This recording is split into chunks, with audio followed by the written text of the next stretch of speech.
crente russa. E ela é de uma das maiores igrejas de Moscou. 3 mil membros da igreja.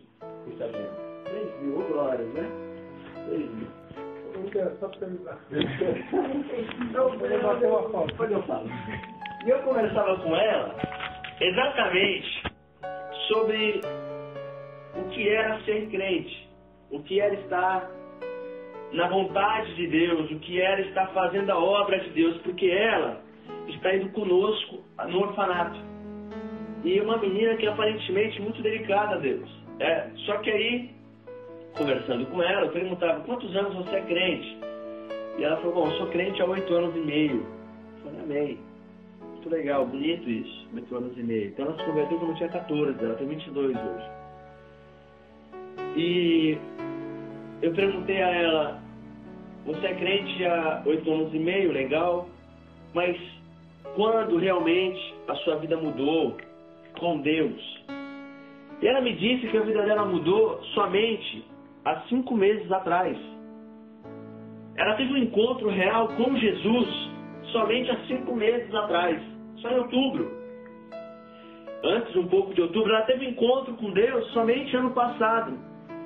Então, de 8 anos e meio de evangelho, 8 anos foram tentando entender quem era Deus. E ela estava indo ao orfanato pela 3ª vez. Eu achava que ela ia já de longa data.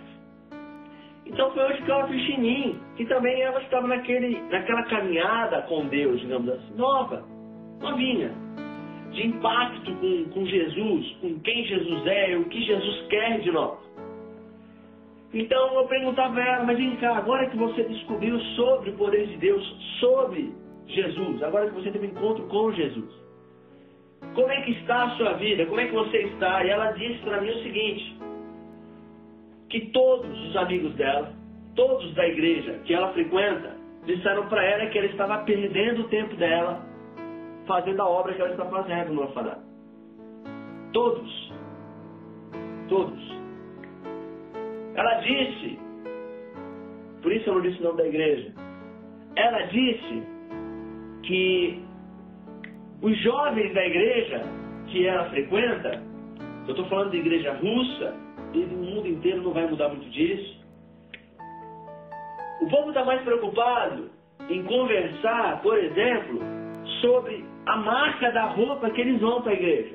Porque se uma se veste de leves, a outra se veste de tais, sei lá, marca de roupa. E é uma comparação entre as pessoas que vão, quem está e quem não está na moda. E chamavam ela de esculhambada. Ela falou para mim, falam que eu me visto mal. Porque eu não me importo mais com isso, ela falou. Antes eu me importava, hoje eu não me importo, hoje eu quero fazer a obra de Deus. Então o povo, os jovens que eram amigos delas, aliás, os irmãos dela, estavam chamando ela disso, esculhambada, de desengonçada, perdendo tempo para Deus. E é estranho, porque uma igreja tão grande, você, num primeiro olhar, num primeiro momento, você deve pensar, nossa, mas é uma bênção, é uma árvore cheia de frutos. Amém. Tomara que seja. Mas se formos levar o que essa jovem estava dizendo acerca da realidade que ela tem experimentado, veremos o oposto. Totalmente o oposto. E eu perguntei para ela, e fiz mais uma pergunta, só para concluir essa introdução, em que, por exemplo, o que os jovens russos, eu curioso com isso, fazem quando querem namorar? Perguntei para ela, porque ela é solteira. E eu perguntei, quando os jovens russos querem namorar, o que eles fazem? Ela parou e falou, simplesmente namoram. Mas não oram? Ela, não oram. E pelo menos não dormem juntos? Não. Então tá bom. Mas não oram. E ela mesma já teve namorados e por muitas vezes quebrou a cara porque não eram da vontade de Deus. E amigos dela que namoravam, por exemplo, 2 meninos e 2 meninas que namoraram entre si e agora estão noivos, mas tiveram que experimentar para saber quem é o melhor, entendeu? Isso é horrível. Aí eu perguntei a ela, mas vem cá, e o pastor não prega que não deve? Se ela falou para mim que o pastor que pregava isso contra, que falava que tinha que se santificar, que o jovem tem que buscar a Deus, tem que ver o mover de Deus, tem que saber que Deus é santo. Os jovens mandaram o pastor se calar, e o pastor se calou, porque era algo que estava perturbando eles. Todos os cultos. Então,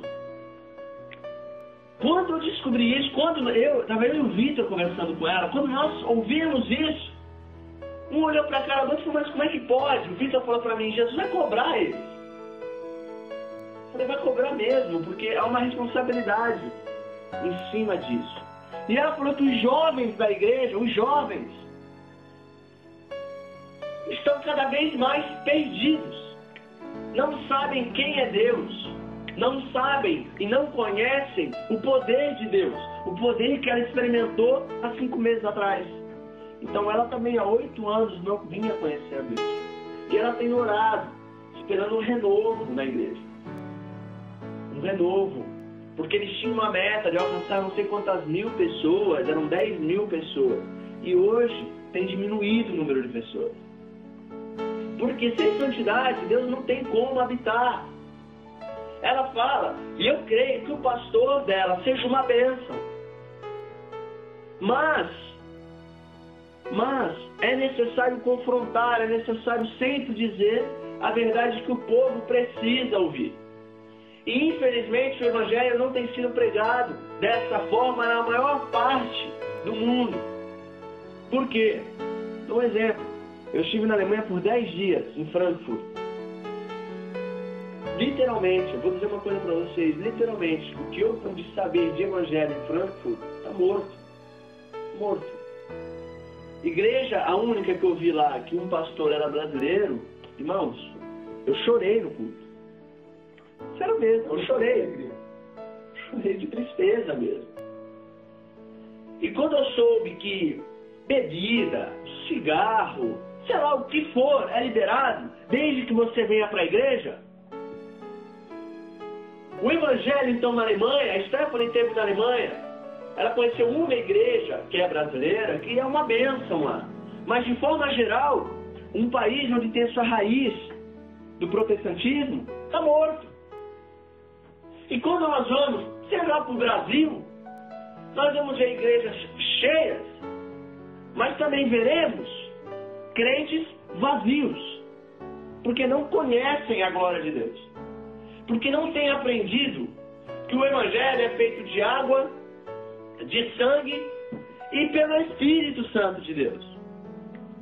São 3 que testificam na terra, são 3 que testificam na tua vida e na minha vida. São 3 elementos que, se nós não levarmos a cabo, estaremos com certeza sujeitos a perder a salvação. Veja que a salvação é pela fé em Cristo. Mas, se você viver de qualquer forma, mas, se você andar pela carne, mas, se você odiar o seu irmão, mas, tantos mas, você não é filho de Deus e acha que é filho de Deus só porque um dia disse, Deus, olha, entra no meu coração, muda a minha vida e me transforma. Esse agora sou teu filho. E ora todos os dias dizendo, Deus, olha, eu sou teu filho. E vai vivendo a vida. E acontece que a tua vida não muda. Não muda. Porque você não experimentou o primeiro elemento, a água. Você não passou pelas águas. Não passou. E a sua vida não muda. Você não experimenta o novo de Deus. Você não experimenta o renovo de Deus na sua vida. E você está pronto. Não para ir para o céu, pode ter certeza.